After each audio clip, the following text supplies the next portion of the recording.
getting this video because you're about to go film with the client on site. Let me give you a few tips to make sure that you're successful when you capture this.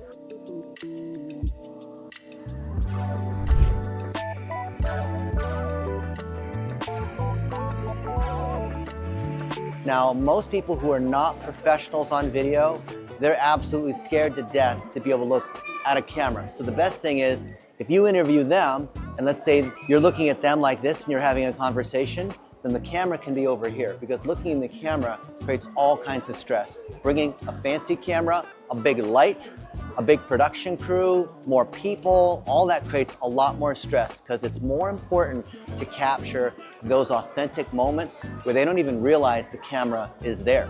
So the best thing to do is have someone else hold the camera, you're looking at them like this, and you ask them questions like, hey, what's your favorite place to eat in town? And how did you get started with the thing that they're doing, mowing lawns or building pools or doing pest control?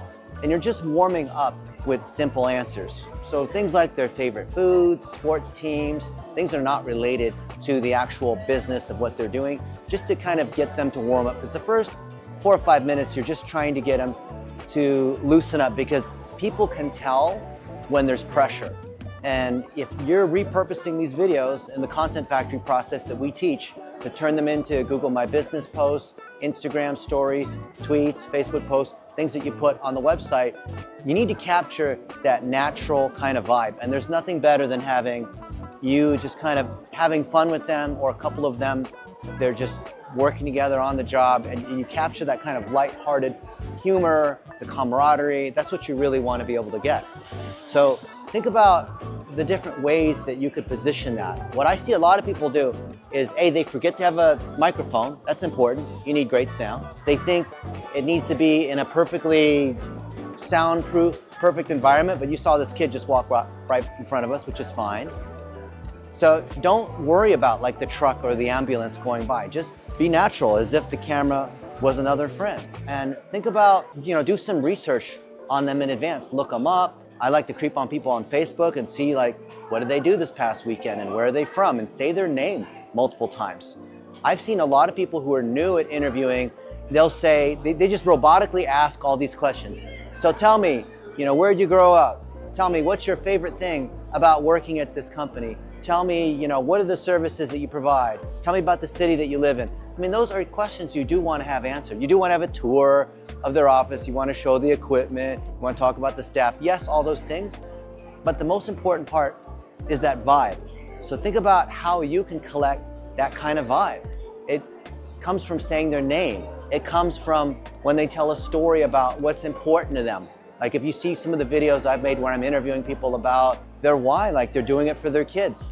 They're doing it because they want to pass on the business. And so when they tell a story, then don't just say, that's great, and move on to the next thing. Say, that's awesome. How did you feel? And when you use that word feel, that's when you are able to extract the emotion. So if they're celebrating something like, yeah, so-and-so's been with us for 5 years, and you repeat that back to them, John, that is so awesome, 5 years.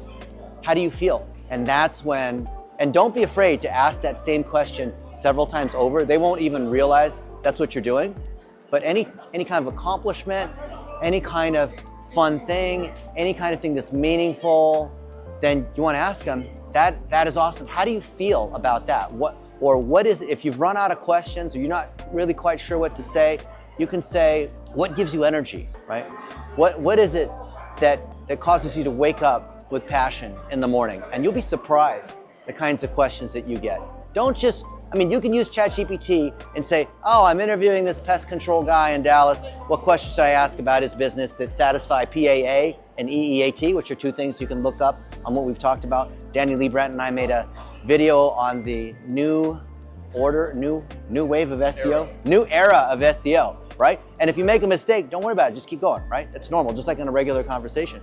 But you want to capture these moments, capture the meaning, where you're able to get to the why, and the key is ask them, how did you feel about that, right? How did it make you feel when this happened? How do you feel? And when you interview customers, same thing. Oh, so-and-so did a really great job.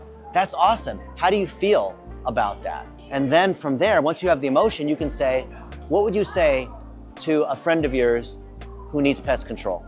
or who needs whatever. And that's when you unlock those great stories. If you take the first answer, like, oh, working with Danny's pest control business is really good, I recommend them, that doesn't come off with the kind of emotion that you need. So don't be afraid to ask those questions multiple times. Roll continuously. You can see we're filming landscape. My head's in the top third, not in the middle of the box. There's movement. You want to have as much room behind you as possible, not the white wall right behind you like a prison lineup. And then sometimes if they're short stories, film it vertically, right? But if you also film with enough room behind you, then your video editor can come in and actually cut out that vertical component and use it as a story, use it in B-roll, use it in combinations of other kinds of video. And now this is recorded on your iPhone or your Android phone, that goes to Google Photos, gets uploaded to the cloud, so you're paying the 10 bucks a month for you, for other people. Now your VAs and content team can work with that content, and then you don't have to be the one to upload, download, process all that kind of video. I happen to like to record in 4K ProRes on the iPhone, which does eat up a lot more space, but you get higher quality video. And if you have the latest iPhone with 1 terabyte, 2 terabytes, it should be no problem at all. So there you go. Good luck in your filming.